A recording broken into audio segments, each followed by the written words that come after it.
नमस्कार। आज हम लोग ओसीडी के ट्रीटमेंट के बारे में बात करेंगे। तो जैसा कि मैंने पहले भी अपना एक वीडियो ओसीडी पे बनाया हुआ है और जिसमें कि काफ़ी विस्तार से बताया हुआ है कि ओसीडी कितने तरह का होता है, क्या लक्षण होते हैं और किस किस तरह से उसे ठीक किया जा सकता है। तो मेडिकल मैनेजमेंट की बातें तो मैंने उस वीडियो में की थी। बहुत सारे व्यूअर्स का डिमांड था कि इस पे ईआरपी के बारे में एक वीडियो बनाया जाए। ईआरपी एक प्रक्रिया है जिसमें कि ओसीडी को ठीक किया जा सकता है और एक साइकोलॉजिकल मैनेजमेंट का तरीका है ये। तो हम लोग आज विकास जी से जानने की कोशिश करते हैं कि ईआरपी कैसे किया जा सकता है, या अगर कोई क्लिनिकल सेटअप तक नहीं पहुंच सकता है या कोई अगर क्लिनिकल साइकोलॉजिस्ट के पास नहीं पहुंच सकता है तो वो घर बैठे कैसे ईआरपी से अपनी बीमारी ओसीडी नाम की बीमारी को ठीक कर सकते हैं। तो हमारे साथ हैं विकास कुमार, जिन्होंने अपनी एमफिल क्लिनिकल साइकोलॉजी की है सीआईपी कांके रांची से, और इनका निम्हांस बेंगलुरु का भी 2 साल का अनुभव रहा है और ख़ासकर इनका ओसीडी एरिया ऑफ इंटरेस्ट रहा है और ये काफ़ी पेशेंट को डील कर चुके हैं इस तरह से और अभी भी कर रहे हैं। और ये हमारे सेंटर से जुड़े हुए हैं अभी, तो हम डिटेल में जानने की कोशिश करते हैं। तो पहले तो इनका स्वागत करेंगे। विकास, आपका स्वागत है। Thank you sir. और आप थोड़ा बताने का प्रयास करें कि क्या ओसीडी में कैसे ईआरपी काम करता है। हाँ, सो पहले हम लोग जानेंगे कि ओसीडी में ईआरपी का क्या महत्व है और ईआरपी होता क्या है। ईआरपी को हम लोग एक्सपोजर रिस्पॉन्स प्रिवेंशन थेरेपी बोलते हैं, जो कि एक टेक्निक है जो कॉग्निटिव बिहेवियर थेरेपी के अंतर्गत आता है और ये बहुत ही लाभदायक और बहुत ही इफ़ेक्टिव टेक्निक एंड थेरेपी है जो कि ओसीडी पेशेंट के साथ किया जाता है और उसका काफ़ी पॉजिटिव रिजल्ट देखा गया है। सो ईआरपी में हम शुरुआत करते हैं एक्सपोजर से। उससे पहले हम जानते हैं कि पेशेंट का कैसा ऑब्सेशन है, कंपल्सन है, और इस वीडियो में हम लोग बात करेंगे स्पेशली कंटामिनेशन, डाउट, उससे रिलेटेड, जो कि एक मेजर कंपोनेंट है ओसीडी का। उसमें सबसे पहले हम पेशेंट का जो भी ऑब्सेशन होता है, जो भी डाउट है या जो भी उनकी बेचैनी के कारण है, जो कि डाउट से रिलेटेड हो सकता है, साफ सफाई से रिलेटेड हो सकता है, और साफ सफाई से भी बहुत सारा, जैसे हाथ धोना हो गया, नहाना हो गया, जो भी अलग अलग पेशेंट के परेशानी अलग अलग लक्षण होते हैं, लेकिन एक कोर होता है कि उनका डर्ट एंड कंटामिनेशन से रिलेटेड ही समस्या होती है, लेकिन प्रेजेंटेशन अलग अलग होता है। तो उसको हम लोग पहले तो रेट करते हैं, जिसको हम साइंटिफिक टर्म में subjective unit of distress scales बोलते हैं। उसमें क्या होता है कि हम जो भी समस्या है वो कंटेक्स्ट जो है उसको हम रेट करते हैं कि किस समस्या या किस लक्षण से उनको कितना प्रतिशत बेचैनी या एंजाइटी या डिस्ट्रेस होता है, और उसको हम लोग रेट करते हैं। फिर उसको हायरार्की वाइज रैंक करते हैं एंड उसके बाद एक एक करके हम उस एक्सपोजर एंड रिस्पांस प्रिवेंशन में उस पर वर्क करते हैं। तो इससे पहले हम पेशेंट को एक्सपोजर की बात करें, उससे पहले हम लोग को पेशेंट को बताना होता है कि ओसीडी साइकिल क्या होता है, एंजाइटी कैसे घटता है, बढ़ता है, एंजाइटी ग्राफ की जो बात हम कर रहे हैं। सो ये बताने के बाद और ओसीडी के लक्षण वगैरह बताने के बाद, जैसा कि सर ने मेंशन किया कि ऑलरेडी एक ओसीडी पे वीडियो है, तो लक्षण और इन सब के अच्छे से जानने के लिए आप वो वीडियो देख सकते हैं, जो कि हम लोग इस वीडियो के डिस्क्रिप्शन में लिंक दे देंगे। अब बात करते हैं कि ओसीडी एक्सपोजर कैसे करते हैं। तो उस रैंक के अनुसार जो लिस्ट परसेंटेज होगा वहाँ से शुरू करते हैं और एक एक करके उसको सेशन द्वारा पहले हम इमेजरी और इन सेशन में करते हैं और फिर उसको रियल टाइम में करते हैं। जैसे कि पहले हम पेशेंट को इमेजिन करने को बोलेंगे कि उदाहरण के तौर पे ले लेते हैं कि एक पेशेंट हैं या क्लाइंट हैं जिनको हाथ धोने की समस्या है। तो हाथ धोने के पीछे कुछ न कुछ विचार होंगे, कुछ न कुछ डाउट होगा, और वो डाउट और विचार एक फियर और एक एंग्जाइटी से रिलेटेड होगा। जैसे कि मैं बीमार हो जाऊंगा, नहीं धोऊंगा तो मेरा कुछ गलत हो जाएगा या मेरे साथ कुछ बुरा हो जाएगा, ऐसे कुछ फॉल्स अलार्मिंग डाउट या एंग्जाइटी होते हैं, या डर भी बोल सकते हैं। ज़्यादातर पेशेंट जो बोलते हैं कि हमें डर बना रहता है, तो उस डर को कम करने के लिए वो तुरंत हाथ धो लेते हैं, तो उनकी एंग्जाइटी तुरंत कम हो जाती है। एक्सपोजर में हम क्या करते हैं कि उनको एक्सपोजर दिया जाता है कि सेम सिचुएशन है लेकिन आपको हाथ नहीं धोना है और उस एंग्जाइटी को बियर करना है, मतलब सहना है, सहने की एबिलिटी को डेवलप करना है। और धीरे धीरे ये होता है कि कुछ टाइम तक जो एंग्जाइटी है वो बढ़ेगी, फिर एक प्लेटो स्टेज ले लेगी, मतलब एक सेम लेवल तक रहेगी, उसके बाद धीरे धीरे वो कम होती है। तो वहाँ पे जो पेशेंट बार बार हाथ धो रहा था, वहाँ पे वो डर की वजह से हाथ धो रहा था, क्योंकि वो डाउट और एक कंसर्न आ जाता है कि मेरा हाथ गंदा है, लेकिन हो सकता है कि वो 2 मिनट या 30 सेकंड पहले ही धोया हो, लेकिन वो डिसाइड नहीं कर पाता है कि ये सच में मेरा हाथ गंदा है या किसी बीमारी की वजह से, और ऐसा क्यों हो रहा है। तो वो उसके पीछे का डर कम करने के लिए, डर की वजह से वो हाथ बार बार धोने की कोशिश करता है। तो उसमें हम लोग एक्सपोजर में ये सिखाते हैं और ये उनके साथ किया जाता है कि आपको अपने एंग्जाइटी को होल्ड करना है, बियर करना है, और साथ में जो कंपल्सन है उसको रेजिस्ट करना है, मतलब रोक के रहना है, वो करना नहीं है। तो मेरे पूछने का मतलब है कि जैसे अगर कोई पेशेंट ज़रूरत से ज़्यादा साफ़ सफाई कर रहे हैं या हाथ धो रहे हैं, तो एक पेशेंट में आम तौर पर कई तरह के साफ़ सफाई की आदतें होती हैं। जैसे अगर मैं अपने एक पेशेंट का याद करूं उनकी बातें, तो वो कहते थे कि अगर कोई टॉवेल गिर गया है ज़मीन पर तो मैं उसे बिना साफ़ किए मैं नहीं यूज़ कर सकती। अगर कोई ने झाड़ू छुआ है उसने, तो झाड़ू छूने के बाद उसे कम से कम 10 से 15 मिनट हाथ धोने पड़ते थे। या किचन में भी अगर बर्तन साफ़ करना होता था तो लगता था कि छींटे उड़ के पड़ रहे हैं मेरे कपड़े पे, और उन्हें बार बार साफ़ सफाई करनी पड़ती थी।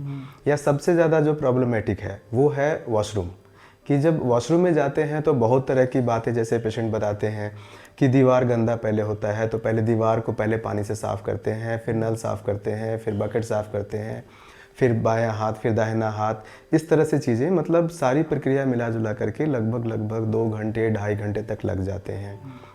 तो इसमें इतनी सारी चीज़ें हैं, हम इन सारी चीज़ों को एक साथ अरेंज कैसे कर सकते हैं? क्या सभी पे एक साथ काम करना है या एक एक करके शुरू करना है? हम, जैसे मैं बात किया था कि हम वो SODS रेटिंग करेंगे, तो उसमें जैसे कि सारी चीज़ें जो सर आपने बताई वो रिलेटेड है साफ सफाई से, गंदगी से ही। तो हम वो करेंगे कि पहले वो हायरार्की बनाएंगे, जैसे कि अगर टॉवल गिर जाता है तो उस समय कितना प्रतिशत आपको डिस्ट्रेस होता है या बेचैनी होती है, या फिर छींटा आ गया तो उस समय, या कोई बर्तन छू दिया, झाड़ू छू के आ गए तो उस समय हाथ धोना है। तो हर एक सिचुएशन को हम अलग अलग करते हैं, और वो परसेंटेज, जैसे कि हो सकता है कि छींटा आने से उतना उनको एंग्जाइटी नहीं हुआ हो, लेकिन ये छींटा किचन का छींटा है और वॉशरूम का छींटा है, दोनों में अलग हो सकता है। वॉशरूम के पानी के छींटे से उनको ज्यादा डिस्ट्रेस हो सकता है, ज्यादा बेचैनी हो सकती है, शायद किचन के छींटे से उतना बेचैनी नहीं हो सकती। तो इन दोनों को हमें कभी कभी और ज्यादातर सिचुएशन में अलग अलग देखने की जरूरत होती है, लेकिन रिलेटेड है वो गंदगी से। तो हो सकता है कि एंग्जाइटी किचन के छींटे से 40%, 50% हो सकती है, लेकिन वॉशरूम में शायद 80-90 भी हो सकती है। तो यहाँ पे हमें ये डिफ्रेंशिएट करना पड़ता है, और इसीलिए हमें वो रैंकिंग करनी पड़ती है, जो कि हमें हेल्प करती है कि ERP में एक्सपोजर देने के टाइम वो चीज़ें वो कितना लेवल पे मैनेज हो सकता है कि रियल सिचुएशन में उतना एंग्जाइटी नहीं हो रही है किचन के छींटे से ये एक्सपोजर देते समय, लेकिन हो सकता है, ऐसे ज्यादातर देखा गया है कि वॉशरूम के छींटे से उनको इमेजरी लेवल पे अगर एक्सपोजर किया जा रहा है तो जितना रियल टाइम में नहीं हो रहा था किचन से रिलेटेड, उससे ज़्यादा होने के चांसेस हो सकते हैं वॉशरूम से रिलेटेड। मतलब कि क्लाइंट्स सबसे पहले तो एक लिस्ट बना ले, जी, है ना, जी। कि उनको किस किस परिस्थिति में बेचैनी होती है। जैसा कि मैंने इस पेशेंट के बारे में बताया था कि वो चाहे तो इस तरह से लिस्ट बना सकते हैं कि टॉवल के गिर जाने पे, या किचन में साफ़ सफाई करने से, या अगर लिविंग रूम के नल छू रहे हैं तो उससे, या अगर टॉयलेट जा रहे हैं तो उससे, नहा रहे हैं तो अलग, और कपड़े धो रहे हैं तो अलग। तो इन सभी चीज़ों का एक लिस्ट बना लें। जी। और जहाँ पे ज़्यादा बेचैनी होती है वहाँ पे ज़्यादा नंबर दें। तो एक आर्बिट्ररी हम लोग ऐसा कर सकते हैं कि 10 से लेकर 100 तक का नंबर दे दें। जी, जी। कि जिस चीज़ में सबसे ज़्यादा बेचैनी होती है उसको 100 नंबर दें, और जिस चीज़ में सबसे कम बेचैनी होती है उसे हम कम नंबर दें, या और बाकी चीज़ों में उसके हिसाब से 90, 80, 70, 60 इस तरह से करके हम लोग अरेंज कर सकते जी हैं। जी सर, आप बिल्कुल सही हैं। कभी कभी ऐसे भी होगा कि कंसर्न है, लेकिन हो सकता है कि एंजाइटी जब वो रेट कर रहे हैं तो वो 0 भी हो सकता है, लेकिन कंसर्न रहता है कि इस पे भी मेरा ध्यान चला जाता है, लेकिन उतना मेरे को डर और चिंता नहीं महसूस होता है। और जब हम ये करते हैं तो हमें कुछ कुछ चीज़ों का ध्यान रखना होता है। जैसे कि जब हम एक्सपोजर कर रहे हैं सेशन में, तो थेरेपिस्ट के सामने या काउंसलर के सामने या डॉक्टर साहब के सामने करते हैं, तो वो चीज़ें काउंसलर या थेरेपिस्ट अपने लेवल पे मैनेज कर लेते हैं बिना क्लाइंट को बताए कि हाँ इतना पे स्टार्ट किया है या ऐसे किया है। लेकिन जब खुद एक पेशेंट या क्लाइंट अपने घर या अपने इन्वायरमेंट में करते हैं जहाँ पे कोई एक्सपर्ट नहीं है, और ये वीडियो बनाने का पर्पज़ वही है कि ये हर एक डोर के लिए काम करे, अपने पेशेंट अपने घर में उसका हेल्प ले सके। तो उस समय जब वो एक्सपोजर स्टार्ट कर रहे हैं, जब वो प्रैक्टिस कर रहे हैं, तो स्टार्ट करने से पहले कितना एंग्जाइटी था, मिड में कितना एंग्जाइटी था, जब वो एक्सपोजर ख़त्म हुआ तो वो कितना एंग्जाइटी था, फिर उसका रिजल्ट क्या आया है, उस समय वो कैसा फील कर रहे हैं, जो कि कहीं ना कहीं एक हमारा फीलिंग और इमोशन भी उससे जुड़ा रहता है। कभी कभी शायद वो नहीं कर पाते हैं तो सैड होते हैं, खुद को थोड़ा सा कम आंकने की कोशिश करते हैं, कभी कर लेते हैं तो कॉन्फिडेंस देता है फिर से करने का। तो ज़्यादातर देखा गया है कि पेशेंट जब प्रैक्टिस करते हैं तो ये कठिनाइयाँ उनके होती है और वो फिर करना छोड़ देते हैं। उनको ये समझ में आता है कि शायद ये टेक्निक और ये तरीका काम नहीं कर रहा है, लेकिन इस दौरान उनकी कभी कभी कुछ कुछ पेशेंट में करते समय भी ये एंग्जाइटी थोड़ी बढ़ जाती है। जैसे कि एक रिसेंटली अभी मैं पेशेंट देख रहा हूँ, जब वो स्टार्ट की एक्सपोजर थेरेपी के दौरान ठीक था, लेकिन जब घर पे वो करने लगे तो उनकी एंग्जाइटी बढ़ने लगी, उनका जो डाउट था वो और बढ़ने लगा। तो उनको लगा कि पहले जब मैं नहीं कर रहा था तो ये ठीक थी, लेकिन अभी जब कर रहा हूँ तो ये बढ़ रहा है, ये क्या सही तरीका है? तो मैं बताना चाहूँगा कि कभी कभी जब हम चीज़ों को करने की कोशिश करते हैं तो वो हमें थोड़ा सा ज़्यादा परसेंटेज में आने के चांसेस होते हैं कुछ समय, क्योंकि हम उनको रोकना चाहते हैं। तो जितना हम अपना विल और ताकत लगा के उन पे काम करके रोकने की कोशिश कर रहे हैं कि वो कम हो, शायद एक प्रॉब्लम है, एक थॉट है, एक साइकी है, तो वो थोड़ा सा एक अपोजिट फोर्स के साथ वो और आने की कोशिश करता है, और उस समय उसके साथ साथ बहुत सारे अदर सिम्टम्स देखने को मिलते हैं, जैसे कि गुस्सा देखने को मिल सकता है, खुद पे डाउट करने का सिम्टम्स देखने को मिलता है, बेचैनी वगैरह देखने को मिलता है। तो हम एक करके और जो चीज़ें मैंने बताया कि कितना शुरू करने से पहले होना चाहिए है एंग्जाइटी, वो नोट कर लिया, मिड में कितना है, जब बिल्कुल वो मेरा एंग्जाइटी कम हो जा रहा है, मतलब मैं एक बेटर फील करने की कोशिश कर रहा हूँ, तो उस समय तो वो एक हेल्प करेगा डिफ्रेंशिएट करने के लिए कि जब मैं हाथ धोता हूँ तो भी मेरी एंग्जाइटी कम हो जा रही है, और जब मैं नहीं धोता हूँ और उसको एक्सपोजर के थ्रू, मतलब ERP के थ्रू कम करने की कोशिश कर रहा हूँ, सीख के एक हेल्दी जो तरीका है जो होना चाहिए थेरेपी में सिखाया जाता है, तो वहाँ पे वो डिफरेंस किया जाता है। ये तो मेरा डर और एंग्जाइटी के पार्ट है। अगर मैं कंपल्सिव बिहेवियर, मतलब हाथ धोना या साफ सफाई नहीं भी करूँगा तो वो धीरे धीरे कम होगा। सो बेसिकली मतलब पेशेंट को ऐसा करना चाहिए कि अगर एंग्जाइटी है तो किसी एक से स्टार्ट करना चाहिए, और एंजाइटी को बेयर करना है, लेकिन साफ सफाई या हाथ नहीं धोना है ज़्यादा, है ना। जितना भी सोशली एक्सेप्टेबल जो फैमिली में जो कस्टम है उसके हिसाब से साफ सफाई करनी चाहिए और उससे ज़्यादा नहीं करनी चाहिए। जी जी। सो एक चीज़ को से स्टार्ट करना है और बाकी चीज़ों को अभी फ़िलहाल छोड़ देना है। नहीं।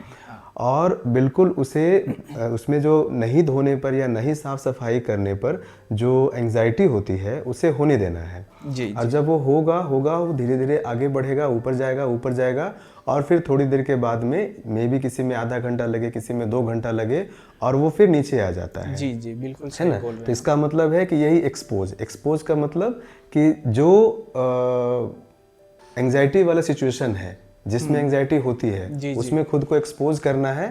और रिस्पॉन्स प्रिवेंशन का मतलब शायद आप कहना चाह रहे हैं कि वॉश नहीं करना है या साफ सफाई नहीं करनी है, तो उससे एंजाइटी बढ़ेगी, लेकिन कुछ देर के बाद में उसको घटना ही होता है। जी। और शायद यही साइकोलॉजी का रूल कहता है। जी जी। और आप कहना चाह रहे हैं कि अगर इसे डेली प्रैक्टिस किया जाए, दिन भर में 2-3 बार 4 बार और कई दिनों तक, तो कुछ दिनों में ही उस पर्टिकुलर चीज़ की एंजाइटी घट जाती है। जी। और उसमें फिर हम लोग 5 दिन में या 7 दिन में एक नए आइटम को जोड़ते चले जाते हैं जिससे हमें एंजाइटी होती है, और धीरे धीरे करते करते ये कुछ महीनों में कम हो जाती है। हाँ, यहाँ पे ये मैं बताना चाहूँगा कि हर एक जो हम टारगेट सेट किए हैं हर एक आइटम से रिलेटेड, जैसे एक सिचुएशन लिए और उस पर हम काम कर रहे हैं, मतलब एक्सपोजर टेक्निक यूज़ करके उसको प्रिवेंट कर रहे हैं, तो हमें कम से कम 5 से 6 बार करनी है वीक में। और जब वो डाउट और वो सिम्टम्स आ रहे हैं तब तो करना ही करना है, और ये उस समय रोक देना है। अब एक क्वेश्चन मन में आ रहा होगा जो भी व्यूअर हैं उनके, कि हमें कब रोकना चाहिए, किस लेवल पे रोकना चाहिए। तो वहाँ पे हमें जब एंजाइटी साइंटिफिक जो थेरेपी और टेक्स्ट बुक बोलते रिकमेंड करता है कि 30 से 40% तक जब एंजाइटी आ जाती है तो वहाँ पे वो एक नॉर्मल माना जाता है। किसी में ये कोई पेशेंट ऐसे भी हैं कि 30-40 पे भी उनको थोड़ा सा डर और बेचैनी बनी रहती है, लेकिन जब वो बेचैनी और डर उस पर्टिकुलर सिचुएशन से नहीं होने लगे तब वहाँ से फिर हम अगले मतलब उससे ऊपर वाले सिचुएशन को लेके स्टार्ट करने सकते हैं। बिल्कुल। तो क्या ये जो ERP टेक्निक है सिर्फ ये साफ़ सफाई वालों के लिए लागू होती हैं या बाकी दूसरे डाउट्स, जैसे कुछ लोग दरवाज़ा खिड़की बार बार चेक करते हैं, कुछ लोग अपने पेपर्स चेक करते हैं कि सही पेपर लिखाया या नहीं, कुछ लोग अपने साइन चेक करते हैं, कुछ लोग चेक साइन करते वक्त या उसमें भरते वक्त बार बार चेक करते हैं। तो 1 बार 2 बार तो चेक करना बिल्कुल आम बात है और शायद करना भी चाहिए, लेकिन कई बार ऐसा बताते हैं, जैसे मैं अगर एक पेशेंट को याद करूं तो वो बताते थे कि मैं स्विच अगर ऑफ़ करता हूं तो मैं कम से कम आधे घंटे तक ऑफ़ करता रहता हूं, क्योंकि मुझे पता है कि वो ऑफ़ हो चुका है स्विच, लेकिन फिर भी डाउट होता रहता है कि कहीं नहीं हुआ तो क्या होगा, जबकि मुझे पता है कि कोई खतरा नहीं है। कुछ लोग खिड़की को दरवाज़ा खींच करके चेक करते रहते हैं 10-10 मिनट तक, 20-20 मिनट तक ताला में लटक करके चेक करते रहते हैं। क्या उनके लिए भी ये ERP काम करेगा? हाँ जी सर, बिल्कुल काम करेगा और ये इफ़ेक्टिव माना गया है। जितने भी OCD से रिलेटेड प्रॉब्लम है तो ये डाउट और जो भी चेकिंग या फिर जो भी समस्या अभी सर ने बताया सब में वर्क करेगा। सेम प्रोसीजर इधर भी है कि जितना हमें जिस सिचुएशन से डाउट हो रहा है, जो बार बार हम चेक कर रहे हैं, वो जैसे हम लोग वहाँ बात किए थे कि हमें वो बिहेवियर न करके हमें सेम प्रोसीजर यहाँ पे भी अपनाना है और वो प्रैक्टिस करना है। तो ये डाउट और उसके पीछे का जो फियर है या फिर जो एंजाइटी है वो धीरे धीरे कम हो जाएगी। मतलब ERP में जिस तरह से एक लिस्ट बनाया गया था साफ़ सफाई वाले में, उसी तरह से अगर ये डाउट वाले में भी बनाया जाए कि किस किस चीज़ों में चेक करने की बाध्यता हो जाती है, तो वैसा ही लिस्ट बनाया जाए और उसी तरीके से इसको भी नंबरिंग किया जाए कि ज़्यादा एंजाइटी वाले को ज़्यादा नंबर और कम वाले को कम नंबर, और फिर एक ख़ास लेवल से शुरू किया जाए और एक एक करके आगे बढ़ा जाए, तो इससे भी छुटकारा मिल सकता है। जैसे मैं थोड़ा सा ऐड करना चाहूँगा कि हो सकता है कि जब वो नॉर्मली अपने घर में रह रहे हैं, जैसे संडे जो वर्किंग प्रोफेशनल है संडे को दरवाज़ा लॉक कर दिए तो उनको शायद उतना एंजाइटी नहीं होगा कि मैं तो घर में ही हूँ, लेकिन जब वो घर छोड़ के जा रहे हैं या फिर लंबे समय के लिए जा रहे हैं, 2-4 घंटे, 5 घंटे या 10 घंटे के लिए घर से दूर रहे हैं, तो हो सकता है कि वो बार बार चेक करें। और जैसे सर ने बताया कि उसको पकड़ के, झूल के, खींच के चेक करते हैं, वैसी भी सिचुएशन होती है। तो उस समय उनकी एंजाइटी ज़्यादा होगी। लेकिन शायद जिस दिन वो घर हैं या कुछ 5 या 10 मिनट के लिए जाते हैं बाहर, उस समय शायद वैसी सिचुएशन, वैसा एंजाइटी, मतलब जो परसेंटेज ऑफ बेचैनी और एंजाइटी या डर होगा वो शायद उतना नहीं होगा। तो जैसा आप बता रहे थे और हमने पिछला समस्या को लेकर डिस्कस किया कि सिमिलर तरह से हमें हायरार्की बनाना है, लिस्ट बनाना है और एक एक करके लिस्ट टू टॉप में जाना है, मतलब बॉटम टू टॉप में जाना है, एक एक करके वो प्रैक्टिस करना है। और जो बिहेवियर है, मतलब जिसको हम प्रिवेंट कर रहे हैं, मतलब जो हम करते आ रहे थे कि चेक किए, लॉक हुआ कि नहीं हुआ, वो सब चीज़ों को हमें अपने आप को रोक के रहना है, मतलब रजिस्ट करना है और वो बिहेवियर नहीं करना है। क्योंकि जैसे ही हम करते हैं हमारा डर और भय कम हो जाता है, फिर वो एंजाइटी हमें उतना बोधर और परेशान नहीं करती है। फिर से जब वो थॉट और डाउट आते हैं फिर से करते हैं। तो वो हमें नहीं करना है, हमें एक्सपोजर को प्रैक्टिस करना है और अपने एंजाइटी को और डाउट को कोशिश करना है फेस करने का, और धीरे धीरे फिर वो ग्राफ कुछ समय में कम होना शुरू हो जाएगा। हो सकता है जब पहली बार प्रैक्टिस करें तो उस समय उनको ज़्यादा होगा, मुश्किल होगी, लेकिन 5वीं बार जब वो करेंगे तो उस समय देखेंगे कि उनकी जो एंजाइटी है कम, मतलब जो परसेंटेज है अप होने का वो कम हो सकता है और जल्दी समय हो उनको वो एंजाइटी नीचे आने में, मतलब कम होने। बिल्कुल। और इसीलिए ये एक ऑब्जेक्टिव एविडेंस रहेगा जो भी व्यूअर देख रहे हैं जब वो करेंगे तो, क्योंकि जब वो पहली बार कर रहे थे, शुरू करने से पहले कितना परसेंटेज था एंजाइटी का, मिड में कितना हुआ था, मतलब जो टॉप लेवल है, फिर जब कम बिल्कुल हो गया था तो उस समय ड्यूरेशन कितना था और ड्यूरेशन के अंत में कितना परसेंटेज ऑफ एंजाइटी रहा है। और जब वो 5वीं या 7वीं या 10वीं बार कर रहे हैं सेम सिचुएशन को लेके, तो वो डिफ्रेंशिएट कर पाएंगे कि हाँ, मेरा पहली बार जब था ज़्यादा टाइम भी लगा था, परसेंटेज ऑफ एंजाइटी भी ज़्यादा थी, और 10वीं बार में वो देखेंगे कि बहुत ज़्यादा उसमें डिफरेंस मिलेगा। कुछ लोग ऐसे पूछते हैं कि ऐसी प्रक्रिया के दौरान अगर एंजाइटी हो और नहीं बियर हो पा रहा हो तो क्या करना चाहिए?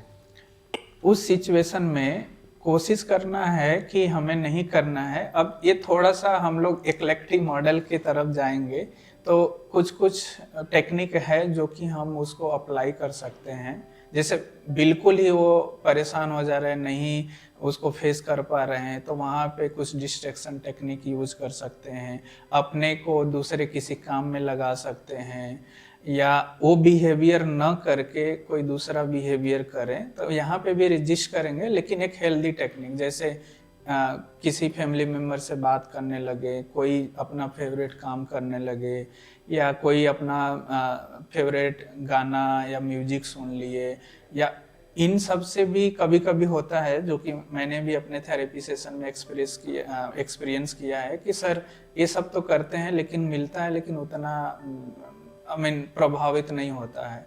तो वहाँ पे कुछ माइंडफुलनेस टेक्निक वगैरह हम यूज़ करते हैं, जैसे आम भाषा में उसको हम रिलैक्सेशन टेक्निक या डीप ब्रीदिंग एक्सरसाइजेज वगैरह कर सकते हैं। बट ये ईआरपी में थोड़ा सा कॉन्ट्राडिक्टरी होता है, लेकिन बिल्कुल एक्सट्रीम सिचुएशन में वो ऐसा किया जा सकता है। इसमें एक और बात आती है कि जनरली ओसीडी में ऐसा देखा जाता है कि पेशेंट के साथ में घर वाले भी काफ़ी परेशान रहते हैं, कि जैसे कभी कभी पेशेंट घर वालों को भी फोर्स करते हैं कि आप भी नहा करके आओ, आप भी धो करके आओ, आप अगर वॉशरूम से आए हैं तो आपको बिना नहाए वहाँ से निकलना नहीं है। सो ईआरपी के दौरान घर वाले कैसे हेल्प कर सकते हैं पेशेंट का? ये बहुत महत्वपूर्ण पॉइंट है। घर वाले एक को-थेरेपिस्ट होते हैं। को-थेरेपिस्ट मतलब वो भी एक तरह से उनके हेल्प कर सकते हैं। जैसे हम यहाँ पे आके वो सेशन लेते हैं, हम लोग बताते हैं, तो घर वाले को भी सेशन में इंक्लूड करके उनको भी कुछ चीज़ें बताई जाती है कि हमेशा इनके अकॉर्डिंग भी नहीं करना है और हमेशा आपके अकॉर्डिंग भी नहीं करना है। और कुछ चीज़ें उनको भी सिखाई जाती है कि आपको भी इनकी मदद करना है। जैसे कि वो हाथ धो रहे हैं एक्सपोजर करते हुए भी कभी कभी ऐसी सिचुएशन होगी कि वो जितना टाइम में पहले लाइक 5 मिनट हाथ धो रहे थे, तो हो सकता है कि कभी ऐसे भी होगी कि वो धोएंगे, वो बिहेवियर करेंगे वो एक्सपोजर टेक्निक यूज करते हुए, ईआरपी यूज करते हुए। तो उस समय एज ए को थेरेपिस्ट फैमिली मेंबर ये कर सकते हैं, एक हिंट दे सकते हैं कि टाइम ज़्यादा हो रहा है, डॉक्टर साहब ने बोला था कि इतना ही टाइम तक करना है, तो आपको वो एक रिमाइंडर तौर पे वो चीज़ें कर सकते हैं। और जो आपने बोला कि बहुत सारे पेशेंट बोलते हैं कि आप भी हाथ पैर अच्छे से धो के आओ, साफ सफाई कर लो, या अच्छे से आप भी नहा लो, या मैं आधा घंटा लेता हूं तो आपको भी आधा घंटा लेना चाहिए। ये सब तो ये पेशेंट अपनी बेचैनी, अपनी एंजाइटी और उस प्रॉब्लम को देखते हुए वो बोलते हैं। तो उस सिचुएशन में ये ज़्यादा इम्पोर्टेंट रहता है कि फैमिली मेम्बर कैसे उनको सपोर्ट करते हैं। मैं नहीं बोल रहा हूँ कि बिल्कुल उनको पेशेंट के अकॉर्डिंग करना चाहिए, लेकिन अगर बहुत ज़्यादा डिस्ट्रेस हो रहा है पेशेंट को, तो थोड़ा सा कभी कभी लाइक 100 डेज में एक दिन किया जा सकता है, लेकिन उस लेवल का नहीं कि हम भी जाके आधा घंटा नहा रहे हैं, नहीं। तो ये सब चीज़ें एक थेरेपिस्ट, एक को थेरेपिस्ट के रोल से भी वो मदद की जा सकती है। फैमिली मेम्बर का इम्पोर्टेंस ज़्यादा होता है। सो बेसिकली मतलब पेशेंट को मोटिवेट करना है ना जी। क्योंकि मैं भी अपने प्रैक्टिस में ऐसा देखता हूँ कि घर वाले जब डांटते हैं या कोई भी क्रिटिकल कमेंट, मतलब क्रिटिकल कमेंट का मतलब जैसे अक्सर घर वाले कहते हैं कि ये इससे ठीक नहीं होगा, इतना इलाज करा रहे हैं, इतना मेहनत हो रहा है, इतने लोग बताते हैं, ये कभी नहीं सुधरेगा। सो इस तरह के क्रिटिकल कमेंट के बाद में स्ट्रेस और बढ़ जाता है, और जब स्ट्रेस बढ़ जाता है तो और ज़्यादा साफ़ सफाई करने का मन करता है।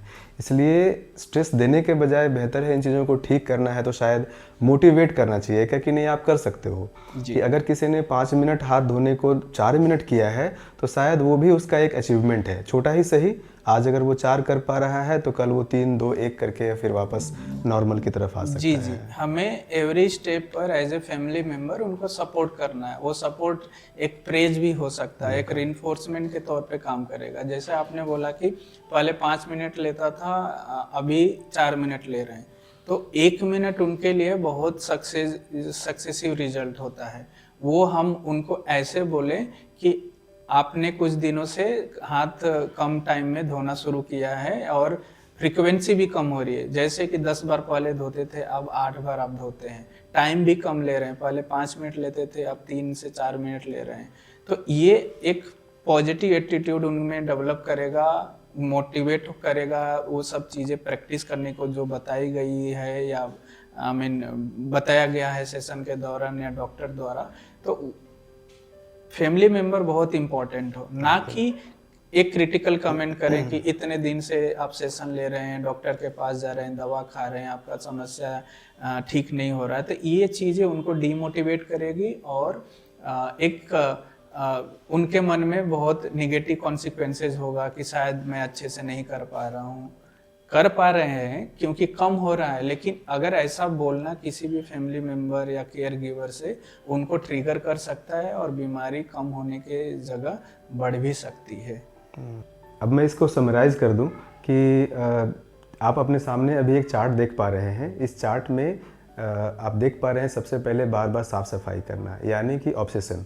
तो अगर ऑब्सेशन होगा या बार बार विचार आएगा तो एंग्जाइटी होगी, और एंग्जाइटी जब होगी तो उस एंग्जाइटी को कम करने के लिए लोग क्या करेंगे, साफ़ सफाई करेंगे या बार बार चीज़ों को चेक करेंगे, जिसे हम कंपल्सन कहते हैं। और अगर ये कंपल्सन होता है तो हम इससे क्या होता है फ़ायदा कि हमें आराम मिलता है थोड़ा। तो जब आराम मिलता है तो हमें लगता है कि अच्छा है, बट ये अच्छा नहीं है, क्योंकि यही लूप है जिसमें कि ओसीडी के पेशेंट फंस जाते हैं और बार बार विचार आना, एंग्जाइटी, बार बार साफ़ सफाई करना या चेक करना और आराम, इस चारों चक्रव्यूह में फंसे रह जाते हैं। इसी को ओसीडी साइकिल कहते हैं। अब अगर किसी को इस लूप से बाहर निकलना है तो हमारे पास 2 ऑप्शन हैं, या तो आप विचारों को रोकें और या तो आप अपने कंपल्सन को रोकें, क्योंकि बाकी जो दोनों है वो हमारे वश में नहीं है। क्योंकि कंपल्सन होगा तो आराम मिलेगा, और अगर थॉट आएंगे यानी ऑब्सेशन होगा तो एंग्जाइटी होगी। इसलिए इसमें जो सबसे आसान तरीका है या सबसे इफ़ेक्टिव तरीका है, या जिसे हम ERP में आज डिस्कस कर रहे हैं, इसके हिसाब से हमें कंपल्सन को देखना पड़ेगा। ठीक है। तो कंपल्सन पे काम करना है। कंपल्सन से पे काम करने का मतलब है कि हमें ईआरपी के ज़रिए कंपल्सन को रोकना है। तो रोकने के पहले हम क्या करेंगे कि कहाँ से शुरू करेंगे, तो उसके लिए अभी आपके सामने एक दूसरा लिस्ट है जिसे subjective unit of distress list कहते हैं। आप इस लिस्ट में देख पा रहे होंगे कि 10 तरह की चीज़ें हैं इसमें लिखी गई हैं कि एक पेशेंट है जिन्हें इस तरह की चीज़ों में परेशानी हो रही है, एंग्जाइटी हो रही है और वो बार बार साफ़ सफाई कर पा रहे हैं। इसमें आप देख रहे होंगे कहीं पे 10, कहीं पे 20, कहीं पे 30, 40, 50, 60, 70, 80, 90, 100 इस तरह की चीज़ें लिखी हुई हैं। इसका मतलब है कि जहाँ पे 10 लिखा हुआ है मतलब इस चीज़ में उसकी एंग्जाइटी बहुत कम हो रही होगी, और अगर जहाँ 100 है वहाँ पे एंग्जाइटी बहुत ज़्यादा हो रही होगी। तो अब इसमें से ऐसा नहीं है कि सभी में एक ही बार से शुरू करना है। इसमें आप शुरू कर सकते हैं सबसे नीचे वाले से, किसी एक आइटम से। यानी कि बाकी जो 9 आइटम आपको दिखाई दे रहे हैं, आप उनमें से सभी को छोड़ करके सिर्फ एक से शुरुआत कर सकते हैं। और ऐसा लगातार दिन भर में कई बार भी कर सकते हैं, लेकिन रोज़ करना है और हर बार करना है, ये बहुत ज़रूरी है। ऐसा ना हो कि 3 बार किए और चौथी बार जा कर के बहुत ज़्यादा हाथ धो रहे हैं, तो फिर ये इफ़ेक्टिव नहीं रह जाएगा। अगर इसे इफ़ेक्टिव बनाना है तो आपको लगातार एक ही काम करना है कि उस पर्टिकुलर चीज़ पे काम करना होगा, यानी कि वहाँ पर साफ़ सफाई को या चेकिंग को रोकना पड़ेगा। अगर एक सप्ताह में 5 दिन में या 7 दिन में जब भी हो, अगर कंट्रोल होने लग जाए या 30, 40, 50% एंग्जाइटी कम हो जाए, तो आप उसमें दूसरे आइटम को ऐड कर ले सकते हैं, ठीक है। और उसके बाद फिर कुछ दिनों के बाद में फिर तीसरे आइटम को ऐड कर ले सकते हैं। तो धीरे धीरे करते करते कुछ महीनों में आपके सारे आइटम्स कवर हो जाएंगे। तो इस तरह से आपको अपना भी एक एसयूडी का लिस्ट बना लेना है, क्योंकि हर पेशेंट के अलग अलग ऑब्सेशंस होते हैं और उनके कंपल्सन्स होते हैं। इसलिए ये एक डेमो है, इसके आधार पर आप अपना बना लें। ये 10 भी हो सकता है और 20 भी हो सकता है। अगर एंग्जाइटी बहुत ज़्यादा होती है तो आप इन चीज़ों को और छोटे छोटे टुकड़ों में बांट लीजिए, ताकि आपका काम और आसान हो जाए, अगर आप बड़ी चीज़ों पर नहीं कर पा रहे हैं तो इस तरह से लिस्ट बना करके आप एक एक करके काम करना अगर शुरू कर सकते हैं, तो आप घर बैठे भी बिना दवा के भी आप इस बीमारी से छुटकारा पा सकते हैं। तो उसके बाद क्या है कि अगर आपने एसयूडी बना लिया, तो अब आप कैसे फॉलो करेंगे। एसयूडी बनाने के बाद में आप देखेंगे कि एक को जब आप फॉलो करना शुरू करेंगे तो आपकी एंग्जाइटी, बेचैनी, इरिटेशन या गुस्सा बढ़ जाएगा। तो ये बढ़ इसलिए ही रहा है क्योंकि जब आप विरोध कर रहे हैं किसी चीज़ का, तो वो एंग्जाइटी बढ़ेगी, क्योंकि वो फियर के कारण है, किसी न किसी तरह का डर है। तो अब आप तीसरा ग्राफ जो आप देख रहे हैं आपके सामने है, इस ग्राफ में देख पा रहे हैं कि जब पहला दिन कोई व्यक्ति अगर साफ़ सफाई को रोकता है किसी पर्टिकुलर चीज़ में, तो उसकी एंग्जाइटी एक पैनिक पीक पर पहुंचती है, जो कि काफ़ी ऊपर तक है। आपको सबसे ऊपर वाला जो ग्राफ दिखाई दे रहा है कर्व, उस कर्व से आप तुलना कर सकते हैं। लेकिन अगर आप थोड़ी देर उसको छोड़ देते हैं, मतलब कि साफ़ सफाई नहीं करते हैं, तो एंग्जाइटी को नीचे आना ही होता है। ये बिल्कुल रोलर कोस्टर की तरह होता है कि जैसे वेव पे आप चढ़ते हैं तो नीचे उतरना ही होता है। ये बिल्कुल वैसा ही है कि आप अगर एक एंड से चलेंगे तो दूसरे एंड तक आपको पहुंचना ही होता है। अगर ऐसा रोज़ किया जाए तो आप देखिए दूसरे दिन क्या होता है, फिर तीसरे दिन क्या होता है, फिर चौथे दिन क्या होता है। धीरे धीरे करते करते किसी को 5, किसी को 7, किसी को 1-2 दिन में भी फ़ायदा हो जाता है, ठीक है। तो अगर इस तरह से आप डेली प्रैक्टिस करेंगे तो आप इस कर्व को याद रखें, इस ग्राफ को याद रखें। आप धीरे धीरे करते करते आपकी एंग्जाइटी निश्चित तौर पर कम होती जाएगी। तो ये एक ईआरपी की ऐसी प्रक्रिया है जिसमें कि पेशेंट को ओसीडी से छुटकारा मिल सकता है। तो अभी हम लोग विकास जी से बात कर रहे थे इस चीज़ के बारे में कि कैसे ईआरपी किया जा सकता है, लेकिन ईआरपी के अलावा और भी कई टेक्निक हैं कि कभी कभी ऐसा होता है कि ईआरपी फेल भी हो जाता है।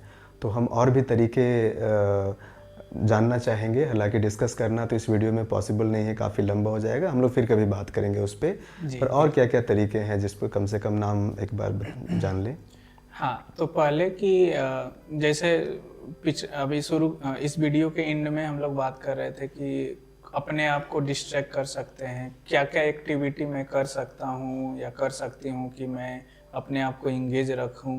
तो अगर आप वर्किंग नहीं है, किसी काम नहीं करते हैं, हाउस वाइफ हैं या फिर घर पे रहते हैं ज़्यादातर टाइम, तो उस समय अपने आप को कोशिश करना है बिजी रखने का, क्योंकि हो सकता है कि आप जो एक्सपोजर फॉलो करेंगे वो 30 मिनट, 1 आवर या 2 आवर्स के लिए होगा, लेकिन बाकी समय जो टाइम आप फ्री हैं, हो सकता है उस समय में भी आपको वो थॉट और वो सब चीज़ें आ सकते हैं। तो खुद को बिजी रखना, अपने मन चाहे काम में लगना, वो एक्टिविटी करना जो आपको खुशी दे, ईजिली आपको वैसे थॉट और वैसे विचार से आपको डिस्ट्रैक्ट कर ले, एक ये हो सकता है। और ऐसे बहुत सारी इफेक्टिव टेक्निक है ईआरपी के अलावा, जैसे एक्सेप्टेंस एंड कमिटमेंट थेरेपी अभी बहुत इफेक्टिव हो रहा है, तो किसी और वीडियो में हम लोग उसके बारे में बात करेंगे। माइंडफुलनेस बेस्ड कुछ टेक्निक हैं, थेरेपी हैं, जो कि ओसीडी में कारगर साबित मानी जा रही हैं। मैं इसलिए बोल रहा हूँ कि इन सब पे बहुत सारे रिसर्च हुए हैं, बहुत सारे पेशेंट पे अप्लाई करके देखा गया है, और उसको अच्छे जर्नल में पब्लिश करके उसके इफेक्टिवनेस को देखा गया है। तब उसके बाद इस पेशेंट को जनरलाइज किया जाता है या कि हाँ, ये भी थेरेपी अप्लीकेबल है। ओवरऑल देखा जाए तो ईआरपी मोस्ट इफेक्टिव है, लेकिन उसके साथ साथ अदर टेक्निक है जैसे acceptance and commitment therapy, mindfulness based therapy, ये सब थेरेपी भी अप्लीकेबल होती है, जो कि किसी और दिन किसी और वीडियो में किसी अदर समस्या को लेके, सिम्टम्स को लेके हम लोग उसके बारे में फिर से बात करेंगे। और इसके अलावा कई और भी तरह के ओसीडी हैं जिनके बारे में हम लोग आगे वीडियो में चर्चा करेंगे, क्योंकि ओसीडी एक बहुत ही एक ग्रुप ऑफ डिजॉर्डर्स है जिसमें कि कई तरह के सिम्टम्स आते रहते हैं।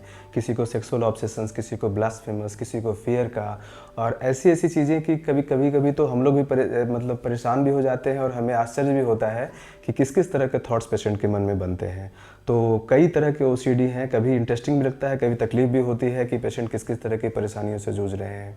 तो हमारे साथ बने रहिए, इस तरह के वीडियो देखते रहिए। उम्मीद है कि आपको ये वीडियो पसंद भी आया होगा, और अगर आप अंत तक देखेंगे और इसे अप्लाई करेंगे तो इससे काफ़ी हद तक फ़ायदा भी हो सकता है।